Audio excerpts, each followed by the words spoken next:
আমি সদর হাসপাতাল থেকে আসছি।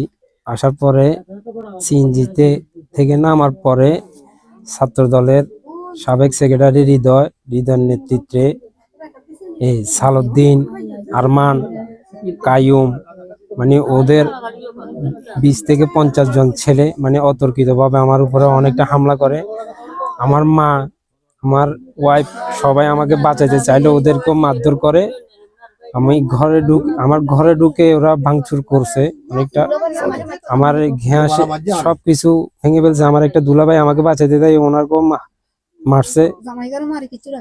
আর মানে আমার সিনার হাড্ডি ভেঙে গেছে, এই হাড্ডিটা ভেঙে গেছে। আমার হাতের ভেঙে ফেলছে আরমান আর সালাউদ্দিন। এই তারপরে ওখানে আসিল বৌদ্ধকোনার ভিতরে চুরি করে ওদেরকে শেল্টার দেয়। এই হৃদয় বাবা ব্যবসা করে, করে ওদেরকে শেল্টার দেয়। আরো রুবেল, এই চোর রুবেল সহ আসে আমাকে এখানে আমার অতর্কিত হামলা করে আমার বাড়িতে আসি। আমি প্রশাসনের কাছে বলতে চাই, এটার প্রতি সুস্থ তদন্ত করে এটার বিচার, আমি প্রশাসনের কাছে বিচার চাই।